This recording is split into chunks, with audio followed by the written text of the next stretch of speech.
Hello students, welcome to my YouTube channel Easy Physics by Sachin. As you all know that we had started the 10th class and 12th class. Now today I am going to start the first chapter of 9th class. What? First chapter of 9th class मतलब आज हम भी अपना 9th class का जो first chapter है उसको start करने जा रहे हैं और एक दो दिन के गैप में आप लोगों को लगातार वीडियोस मिलते रहेंगे, ठीक है। जो हमारा 9th क्लास का फर्स्ट चैप्टर है वो क्या है? Matter in our surroundings. Matter in our surroundings, ठीक है। इस चैप्टर के अंदर हम बेसिकली आज जो जो पढ़ने वाले हैं matter, what is the physical nature, how small the particles of matter are, in the characteristics of matters, matter particle, ठीक है। What is the kinetic energy, all these things we are going to study today. Okay, now come to the point, matter. मैं आप लोगों को कुछ example देता हूँ। जैसे मेरा क्या है, मार्कर है, मेरे पास एक बॉक्स है जिसके अंदर बिल्कुल भी जगह नहीं है, वो बिल्कुल भरा हुआ है बॉक्स, ठीक है। अब मैं क्या करता हूँ, इस मार्कर को उस बॉक्स के अंदर रखने की ट्राई करता हूँ, कोशिश करता हूँ। क्या मैं ऐसा कर सकता हूँ? अगर उसके अंदर इतनी सी भी जगह नहीं है तो क्या मार्कर को मैं वहां पे डाल सकता हूँ? नहीं डाल सकता। इसका मतलब क्या चाहिए, ये उस बॉक्स के अंदर तब आएगा जब उस बॉक्स के अंदर क्या होगी, जगह होगी। क्या होगी? जगह। जगह को हम क्या बोलेंगे? स्पेस। क्या बोलेंगे? स्पेस। इसका मतलब इसको रखने के लिए हमें किसकी जरूरत पड़ेगी? स्पेस की जरूरत पड़ेगी, ठीक है। तो हमारी कोई भी चीज है, मार्कर है, फैन है, बल्ब है, फोन है, anything anything that is visible to us, ठीक है। और वो क्या करती करे हुए है? जगह घेरे हुए है, मतलब उसने जगह घेर के रखी हुई है। कुछ भी हो सकता है, आपकी नोटबुक हो सकती है, आपका फोन हो सकता है, घर के बर्तन हो सकते हैं, कुछ भी हो सकता है, ठीक है। जो जगह घेरे हुए हैं वही क्या है? मैटर है। क्या है भाई? मैटर। और उसका क्या होना चाहिए? कुछ ना कुछ मास होना चाहिए। क्या होना चाहिए? मास। तो मैटर क्या है? Matter is that which occupy space, मतलब जगह घेरे, एंड हैव सम मास, और उसका क्या होना चाहिए? कुछ ना कुछ मास होना चाहिए। So I can write matter as that have mass, have some mass and occupy space. मतलब स्पेस हो, स्पेस जगह जगह घेरे, और उसका क्या हो? मास हो। अब ये मास भी तो हमको पता होना चाहिए क्या होता है mass. What is mass? Actually में किसी भी बॉडी के अंदर क्वांटिटी ऑफ मैटर, मतलब मैटर कितना मैटर है। जैसे मैं ही हूं भाई, मेरे अंदर कितना मैटर है, ठीक है। ये मार्कर है, इस मार्कर के अंदर कितना मैटर है। कोई और बॉडी है, चौक है, बल्ब है, फोन है, नोटबुक है, उसके अंदर कितना मैटर है, वो क्या होगा? उसका मास होगा। तो मतलब किसी भी बॉडी के अंदर क्वांटिटी ऑफ मैटर किसको डिफाइन करेगी? मास को डिफाइन करेगी। So I can write mass as quantity of matter in the body.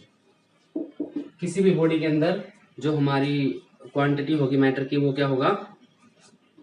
मास होगा। इस यूनिवर्स में जितनी भी चीजें हैं हमारी, सभी की सभी किससे बनी हुई? मैटर से बनी हुई है। किससे बनी हुई है? मैटर से बनी हुई है। जो हमारे एंशियंट एंसेस्टर्स थे, मतलब इंडियन कल्चर में जो हमारे एंसेस्टर होते थे, जो ऋषि मुनि होते थे, वो क्या मानते थे भाई? कोई भी चीज हमेशा कितने? 5 तत्वों से मिलकर बनी है। बेसिकली कितनों से? 5 एलिमेंट से मिलकर बनी है। Everything is made up of basically 5 elements. What? Water, air, earth, fire, sky. ठीक है। अब जो हम पुराने टाइम में हमारे ऋषि मुनि होते थे, वो कहते थे कि भाई हमारी जो बॉडी है वो 5 तत्वों से मिलकर बनी हुई है। वाटर मतलब पानी, हवा, अर्थ, आग और आकाश, ठीक है। मतलब इन सारी चीजों से मिलकर क्या बनी? हमारी बॉडी बनी है। बेसिकली ये चीजें भी हमारे किसको डिफाइन करती हैं? मैटर को बताती है। तो कोई भी चीज है according to our ancient ancestors is made up of these 5 basic elements, ठीक है। और हम अगर सिंपल में कहें तो हर एक बॉडी है वो किससे बनी है? अभी मैटर से बनी है। Everything is in the universe is made up of matter. Everything in the universe is made up of matter. तो मेरे ख्याल से मैटर का मतलब आप लोगों को क्लियर हुआ कि भाई कोई भी चीज है जो जगह घेरे और उसका कुछ मास हो, क्या है? मैटर है, ठीक है। अब वो मैटर है हमारा कैसा होगा? कितना बड़ा होगा? मैटर हमारा कैसा होगा? अपीयरेंस कैसी होगी? मतलब उसका फिजिकल नेचर, मतलब अपीयरेंस है और दिखाई कैसा देता है, कैसा हो सकता है, ठीक है। वो उसका फिजिकल नेचर। मतलब फिजिकल नेचर कैसा हो मैटर पार्टिकल्स का, अब उसको पढ़ेंगे हम, ठीक है। तो भाई सपोज करो जो हमारी स्टार्टिंग थी उसमें क्या माना जाता था कि भाई जो मैटर है हमारा दो तरह से हो सकता है। मैटर दो तरह से हो सकता है, कैसे? एक तो या तो मैटर हमारा कॉन्टिन्यूअस हो सकता है, ठीक है, या मैटर हमारा कैसा हो सकता है? पार्टिकुलेट। मैटर हमारा कॉन्टिन्यूअस भी हो सकता है और मैटर हमारा पार्टिकुलेट हो सकता है। अब कॉन्टिन्यूअस का क्या मतलब है? ये मार्कर है भाई, मार्कर है, यहाँ से स्टार्ट हो रहा है और ऐसे ऐसे ऐसे ऐसे ऐसे यहाँ तक आ रहा है, मतलब ये कॉन्टिन्यूटी है इसमें। यहाँ से यहाँ तक क्या है? कॉन्टिन्यूटी, लगातार, ठीक है। ये क्या है? लगातार। कॉन्टिन्यूअस का मतलब लगातार। तो मैटर माना कि भाई कॉन्टिन्यूअस हो सकता है, लगातार हो सकता है, ठीक है। दूसरा क्या माना कि मैटर हमारा कैसा होता है? Particulate, in form of particles, in form of particles. कि मैटर हमारा पार्टिकल्स की फॉर्म में भी हो सकता है। किसकी फॉर्म में? मैटर हमारा पार्टिकल्स की फॉर्म में भी हो सकता है। जैसे छोटे छोटे, जैसे हमारे डस्ट पार्टिकल है, हमें दिखता है ना, अगर हम लाइट ऐसे मतलब धूल को उड़ाते हैं, उसमें से लाइट मारते हैं तो उसके पार्टिकल्स हमको अलग अलग दिख जाते हैं, ठीक है। तो वो पार्टिकल्स की मैटर हमारा पार्टिकल की फॉर्म में भी हो सकता है और मैटर हमारा कंटिन्यूस भी हो सकता है, लाइक दिस मार्कर। ओके, तो भाई एक एक्टिविटी है आपकी बुक में जो गिवन है एनसीईआरटी बुक में, उस क्या है वो कि हमारे पास कोई बीकर है जिसके अंदर हम वाटर फिल कर लेते हैं। क्या फिल कर लिया अभी हमने? वाटर फिल कर लिया, और ये मार्क है ना जहां तक वो पानी है वो मैंने मार्क कर लिया, मतलब यहीं तक वाटर है हमारा, इससे ऊपर वाटर नहीं है। अब मैं क्या करता हूँ, कुछ जैसे मैंने 1 स्पून इसमें क्या डाल दिया? साल्ट डाल देते हैं, जो हमारा कॉमन साल्ट होता है घर पे यूज करते हैं, या फिर शुगर, कुछ भी डाल देते हैं। तो वो इसके अंदर क्या हो जाता है? डिजोल्व हो जाता है, घुल जाता है। इसका लेवल यहीं पर रहता है, वो राइज नहीं होता। मतलब जो हमारा मैटर था और जो हमारा साल्ट या शुगर था वो इसके अंदर डिजोल्व हो गया, इसके अंदर कहीं पर मिल गया, हमको अब दिखाई नहीं दे रहा, लेकिन जो इसका लेवल है वो राइज नहीं हुआ है, ठीक है।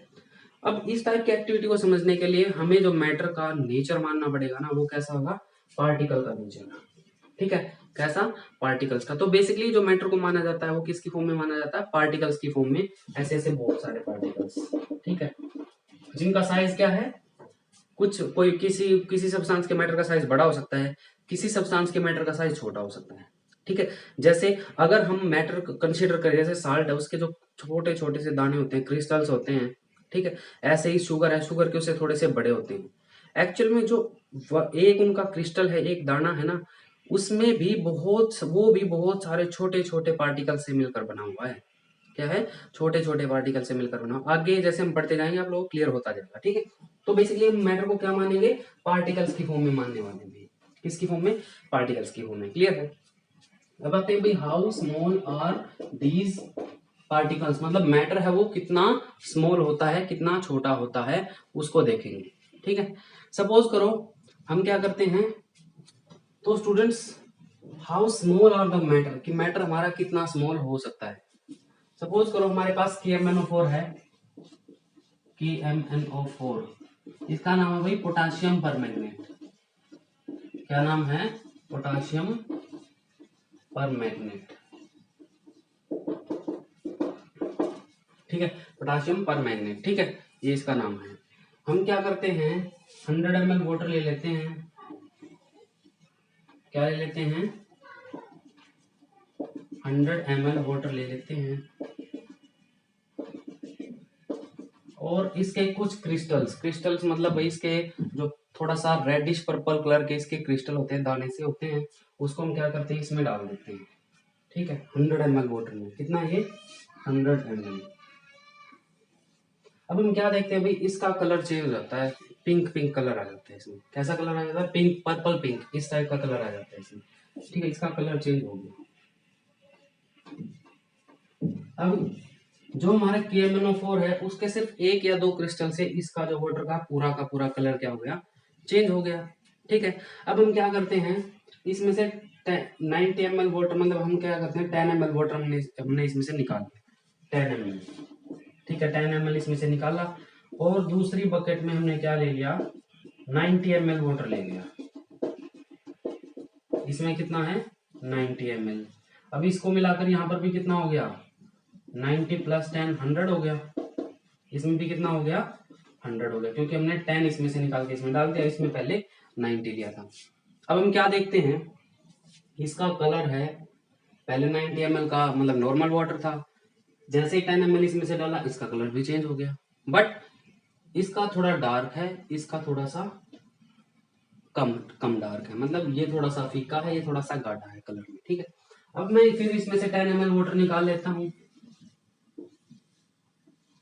ठीक है, और 90 ml वाटर में डाल देता हूँ, 90 ml में, तो इस 90 ml का भी कलर चेंज हो जाएगा बस, बट इसका जो कलर है इससे लाइट होगा, इसका कलर इससे लाइट होगा। ये प्रोसीजर हम करते जाते हैं, तो एक स्टेज हमारी ऐसी आ जाएगी कि उसके बाद जो कलर है मतलब बिल्कुल लाइट हो जाएगा, कि अब हम उसमें एक तरह से उसको और ज्यादा डिस्ट्रीब्यूट नहीं कर सकते उस कलर को नेक्स्ट उसमें, समझ रहे हो बात?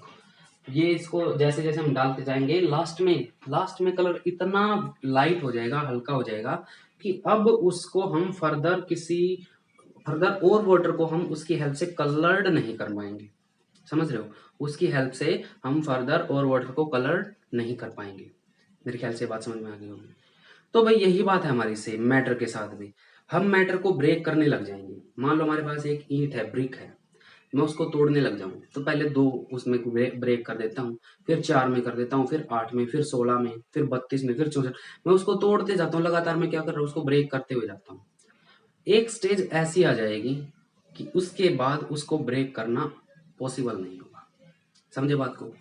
एक स्टेज ऐसी आ जाएगी कि उस स्टेज के बाद उस ईंट को और ज्यादा छोटा नहीं किया जा सकता, और ज्यादा नहीं तोड़ा जा सकता, ठीक है। और ये चीज है जो हमारी हर एक चीज में वेरी करेगी। मतलब अगर KMnO4 है तो उसको क्रिस्टल को जब ब्रेक करते जाएंगे तो उसके जो पार्टिकल आएगा लास्ट में मैटर का, उसका साइज कुछ हो सकता है। अगर हम ईंट ले रहे हैं तो ईंट के मैटर का साइज, पार्टिकल का साइज अलग हो सकता है। तो हर एक चीज में केस में क्या होगा, हमारा डिफरेंट डिफरेंट होगा। तो भाई जो हमारा मैटर का पार्टिकल है वो क्या है, बहुत ही ज्यादा छोटा होता है। उसको अगर हम डिवाइड करते जाएंगे किसी चीज को, तो एक स्टेज ऐसी आ जाएगी जिसके बाद उसको और ज्यादा ब्रेक नहीं किया जा सकता, और ज्यादा हम उसको डिवाइड नहीं कर पाएंगे, ठीक है। मेरे ख्याल से समझ में आ गया होगा भाई, ठीक है। ये KMnO4 है, इसको हम डालते गए एक स्टेज ऐसी आ गई जिसके बाद इसको और ब्रेक करना इम्पॉसिबल है। सेम वे में हम किसी भी चीज को ले सकते हैं, जैसे हम कोई कलर ले सकते हैं, कलर को डाल दें, तो ऐसे ही करते जाएंगे तो देखना लास्ट में एक स्टेज ऐसी आ जाएगी उसके बाद उसको और ब्रेक नहीं किया जा सकता, ठीक है। तो मेरे ख्याल से समझ में आ गया भाई, स्मॉल कितना स्मॉल हो सकता है पार्टिकल उसका, स्मॉल उतना होगा भाई जब तक हम उसको ब्रेक कर सके, उसके बाद ब्रेक नहीं, बस वहीं पर स्टॉप, ठीक है। इसके बाद वही मैटर है, उसकी कैरेक्टरिस्टिक्स है, विशेषताएं हैं, वो क्या क्या होती है। सबसे पहले जो कैरेक्टरिस्टिक है वो पार्टिकल जो मैटर है स्पेस बिटवीन देम, मतलब 2 पार्टिकल्स है ना किसी भी मैटर के, किसी भी पार्टिकल जो मैटर है स्पेस बिटवीन देम, किसी भी मैटर के 2 पार्टिकल्स हैं। जैसे हम मान लेते हैं यही है, इसके जो ये मैटर है, इसके जो पार्टिकल्स है ना, मैटर के जो पार्टिकल्स हैं उनका साइज और उस साइज के बीच में जगह होती है, स्पेस होता है। मतलब जैसे ये है, हमको दिख तो ये कैसे रहा है, बिल्कुल ऐसे दिख रहा है ना मार्कर, बट इसके पार्टिकल्स के बीच में भी हो सकता है थोड़ा थोड़ा सा क्या होता है, कुछ ना कुछ इस मेरे ख्याल से थोड़ा सा बड़ा करके, मतलब पार्टिकल्स के बीच में क्या होती है, भाई जगह होती है। ये जो है ना यहाँ पर, ये खाली जगह है। जैसे हम यही एक्टिविटी ले लेते हैं, मान लो हमारे पास ये वाटर है, मेरे पास 10 ml वाटर ले लिया मैंने, ठीक है। अब मैंने इसमें 1 स्पून क्या डाल दिया, सॉल्ट डाल दिया, सॉल्ट डाल दिया 1 स्पून। इसका लेवल पहले ये था, ठीक है, इसका लेवल पहले ये था, ठीक है। अब जैसे सॉल्ट डाला मैंने इसमें, इसका लेवल चेंज ही नहीं हुआ, इसका लेवल क्या नहीं हुआ, चेंज नहीं हुआ, ठीक है। अब मैंने तो इसमें कुछ ना कुछ चीज डाली। अब जब मैंने तुम्हें ये बताया कि भाई ये मार्कर है, इसको किसी बॉक्स में रखना, भरे हुए बॉक्स में, तो नहीं रख पाएंगे, क्यों? क्योंकि वहां पे जगह नहीं है, ठीक है। अब देखो भाई यहाँ तक पानी एक तरह से लॉक था भाई, इससे ऊपर नहीं आना पानी। हमने साल्ट डाला, साल्ट अंदर चला गया, लेकिन फिर भी क्या हुआ, वाटर ऊपर नहीं आया। तो साल्ट भी तो क्या है, मैटर है, साल्ट के पार्टिकल्स भी तो मैटर होते हैं या नहीं होते? तो भाई और मैटर को हमने लिखा भाई क्या चाहिए, स्पेस चाहिए। क्या चाहिए, मैटर को स्पेस चाहिए। मैटर को क्या चाहिए, स्पेस चाहिए। इसका मतलब यहाँ पर क्या था, स्पेस था, तभी तो ये यहाँ पर आया। क्योंकि अगर यहाँ पर स्पेस नहीं होता तो ये वाटर का लेवल ऊपर चला जाता। क्यों, क्योंकि नीचे ये जो साल्ट है वो जगह घेर लेता। बट यहाँ पर ऐसा नहीं हुआ। जो मार्क है, मार्क हमारा वहीं पर है, मतलब वाटर उससे ऊपर नहीं आया। और ये साल्ट इसके अंदर क्या हो गया, डिजोल्व हो गया, घुल गया। इसका मतलब जो वाटर के पार्टिकल्स हैं वो है ऐसे है, वाटर के पार्टिकल्स, ये हमारे वाटर के पार्टिकल्स मान लिए मैंने, ठीक है। इस वाटर के पार्टिकल्स के बीच में जगह है, स्पेस है। क्या है, स्पेस है। उसी स्पेस के अंदर ये साल्ट घुल गया।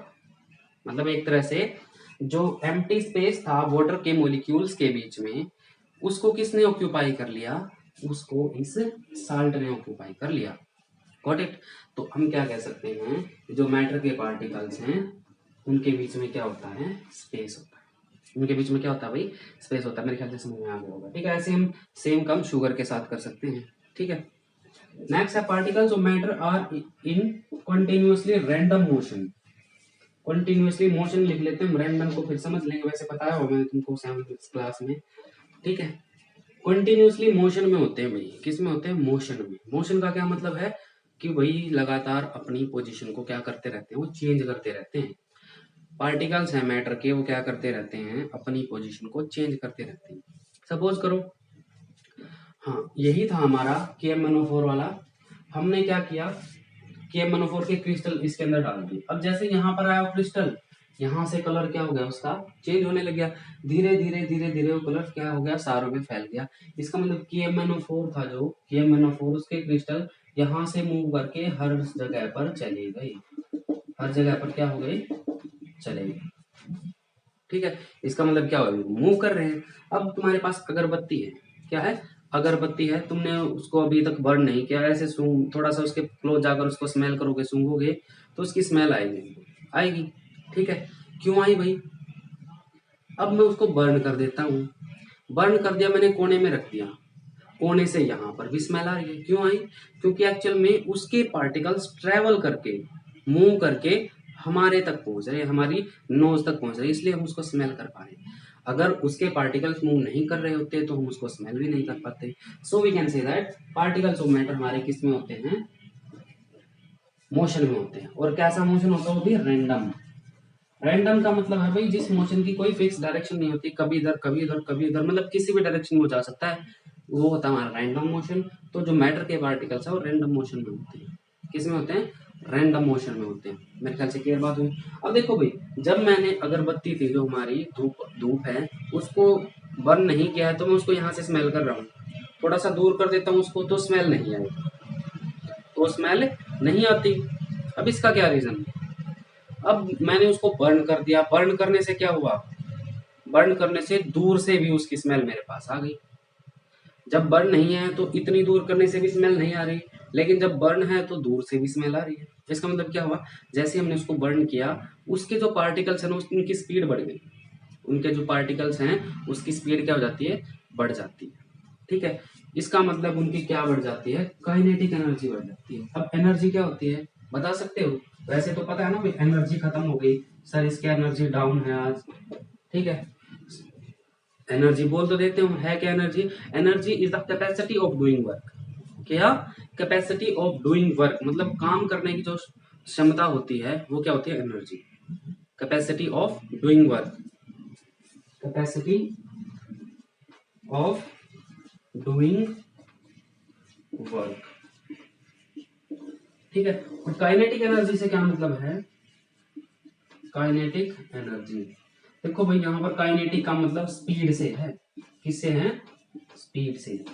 काइनेटिक का मतलब होता है एक तरह से स्पीड। तो जो एनर्जी किसी बॉडी की स्पीड की वजह से होती है, किसी बॉडी की स्पीड की वजह से होती है, किसी बॉडी के मोशन की वजह से होती है, वो क्या होती है, उसकी काइनेटिक एनर्जी होती है।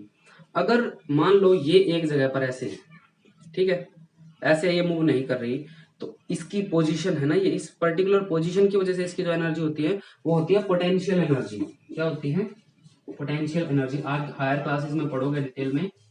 पोटेंशियल एनर्जी और काइनेटिक एनर्जी तुम्हारी एनर्जी का चैप्टर 9th क्लास में भी है, फिजिक्स के अंदर आ जाएगा, ठीक है। तो इसकी पोजीशन की वजह से जो एनर्जी होगी वो पोटेंशियल एनर्जी होती है। बट अगर यही ऐसे मूव करने लग जाती है ना, इसके पास स्पीड आ जाती है, तो एनर्जी होती है हमारी काइनेटिक एनर्जी। और जितनी ज्यादा स्पीड होगी काइनेटिक एनर्जी उतनी ही ज्यादा होगी, जितनी ज्यादा स्पीड होगी काइनेटिक एनर्जी भी उतनी ही ज्यादा होगी। तो हमने कहा था ना कि भाई जैसे मैंने उसको बर्न किया किसको, धूप को या फिर अगरबत्ती को, तो हुआ क्या, गर्म करने से जो मैटर के पार्टिकल्स हैं उनकी स्पीड बढ़ गई। गर्म करने से मैटर के पार्टिकल्स की क्या हो गई, स्पीड बढ़ गई, और स्पीड बढ़ने से उनकी क्या इंक्रीज हो गई, काइनेटिक एनर्जी इंक्रीज हो गई। क्लियर है। और काइनेटिक एनर्जी अगर उनकी इंक्रीज हो गई तो वो इजीली हमारी नोज तक आ जाएगी और हम इजीली स्मेल कर पाएंगे। मेरे ख्याल से समझ में आ गया। ठीक है, चलते हैं नेक्स्ट पॉइंट की तरफ। Next characteristic is particles of matter attracts each other. Particles of matter attract each other. Matter के पार्टिकल्स हैं एक दूसरे को क्या करते हैं, अट्रैक्ट करते हैं, अपनी तरफ खींचते हैं। ठीक है, सपोज करो हमारे पास तीन चीजें हैं, तीन चार चीजें, जैसे चौक है हमारे पास, एक रबड़ है, एक आयरन नेल है। ठीक है, रबड़ को छोड़े एक मार्कर है, ये मार्कर हो गया, एक आयरन नेल हो गई कील, ठीक है, दूसरा चौक हो गया। अब मैं ऐसे ब्रेक करने की कोशिश करता हूँ, क्या तोड़ सकता हूँ, नहीं।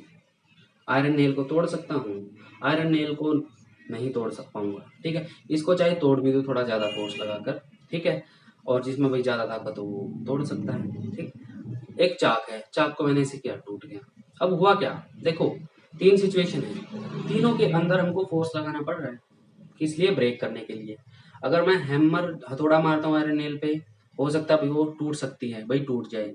ठीक है, ज्यादा फोर्स लगाना पड़ेगा, इस पे थोड़ा कम लगाना पड़ेगा, लेकिन चौक पे बिल्कुल ही कम लगाना पड़ेगा। ऐसा क्यों हो रहा है, क्योंकि एक्चुअल में जो मैटर के पार्टिकल्स हैं एक दूसरे को अपनी तरफ अट्रैक्ट करते हैं, एक दूसरे से ऐसे बंधे रहते हैं एक फोर्स से।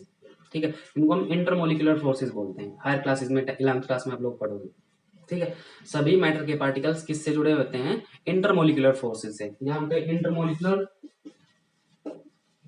इंटरमोलिकुलर या फिर इंटर एटॉमिक, ये आपस में किससे जुड़े होते हैं, इंटर एटॉमिक या फिर इंटरमोलिकुलर फोर्सेस से जुड़े होते हैं। मतलब एक दूसरे को एक तरह से खींचे रहते हैं, अट्रैक्ट करे रहते हैं, बंधे रहते हैं एक दूसरे से, जिसकी वजह से ये पार्टिकल्स एक दूसरे से दूर नहीं जा पाते। जैसे चौक है भाई, चौक को अगर मैं ब्रेक करूंगा तभी तो टूटेगा वो, अगर ऐसे रखा रहूंगा तो क्या टूट जाएगा, नहीं टूटेगा। क्यों, क्योंकि उसके पार्टिकल्स आपस में बंधे हुए हैं एक फोर्स से। ठीक है, ऐसे ही जैसे किसी वाटर टैप में से पानी फ्लो हो रहा है नीचे ऐसे लगातार, आप उसको काट सकते हो बीच में से, मैं आपको एक कैंची दे देता हूँ सीजर्स, तो उससे क्या काट दोगे, नहीं काट सकते स्ट्रीम को। क्या उस स्ट्रीम को काटना पॉसिबल है, बिल्कुल भी नहीं है। क्यों नहीं है, क्यों नहीं है, क्योंकि उनके पार्टिकल्स एक दूसरे को भाई अट्रैक्ट करना, इसलिए पॉसिबल नहीं है। ठीक है, मेरे ख्याल से भी समझ में आ गया होगा। तो भाई matter, what is the physical nature of matter, how small are these particles, कितने ज्यादा छोटे होते हैं, और कैरेक्टरिस्टिक्स है मेन, ये कैरेक्टरिस्टिक्स सबको याद होनी चाहिए भाई। मैटर पार्टिकल्स क्या होते हैं, स्पेस रखते हैं बीच में, ठीक है, रैंडम मोशन में होते हैं, उनकी एक तरह से टेम्परेचर बढ़ाने से काइनेटिक एनर्जी बढ़ जाती है, या फिर टेम्परेचर बढ़ाने से उनकी स्पीड बढ़ जाती है। हमने जब उसको स्टिक को बर्न किया, मतलब स्टिक को, इंसेंस स्टिक को, कौन सी होती है जो हमारी धूप बत्ती अगरबत्ती, उसको बर्न किया तो उसके वो ज्यादा स्पीड से हमारे पास आती है उसकी स्मेल। ठीक है, ऐसे ही जैसे अगर हम किचन में खाना बना रहे हैं तो वो स्मेल सारे घर में फैल जाती है ना, क्यों, क्योंकि जो उसके मैटर के पार्टिकल्स हैं वहां पर एनर्जी गेन करके, एनर्जी लेके कैसे मिली, जब टेम्परेचर बढ़ा, तो टेम्परेचर बढ़ने से काइनेटिक एनर्जी बढ़ गई और उसकी जो स्मेल है हमारे तक इजीली आ जाती है। ठीक है, और जो मैटर पार्टिकल्स हैं क्या करते हैं, एक दूसरे को अट्रैक्ट करते हैं, एक दूसरे को अपनी तरफ अट्रैक्ट करते हैं। मेरे ख्याल से भाई समझ में आ गया होगा। ठीक है, तो स्टूडेंट्स आज हम यहीं पर स्टॉप करेंगे। एक आप लोगों को ध्यान रखना है कि भाई अगर आप लोगों को वीडियो चाहिए तो आप लोगों को देखनी पड़ेगी वो, अगर आप लोग नहीं देखोगे तो मैं नहीं बनाऊंगा। ठीक है, स्पेशली 9th क्लास जितने भी स्टूडेंट्स हैं सभी को देखनी है, अगर नहीं देखोगे तो मैं नहीं बनाने वाला। क्योंकि अगर भाई तुम ही नहीं टाइम दोगे तो मैं कैसे टाइम दूंगा। मेन बात है तुम्हारी टाइम देने की, अगर तुम टाइम दोगे तो मैं टाइम दूंगा, अदरवाइज मैं टाइम नहीं दूंगा। मैं ऐसे ही कैसे बना सकता हूँ जब अगर तुम लोग ही इंटरेस्टेड नहीं होगे उस चीज में, और अगर मैं बना रहा हूँ तो तुमको देखनी चाहिए। ठीक है, आज के लिए बस इतना ही, और चैनल को जरूर सब्सक्राइब करें जिसने चैनल को सब्सक्राइब नहीं किया है। Thank you, have a nice day, good luck.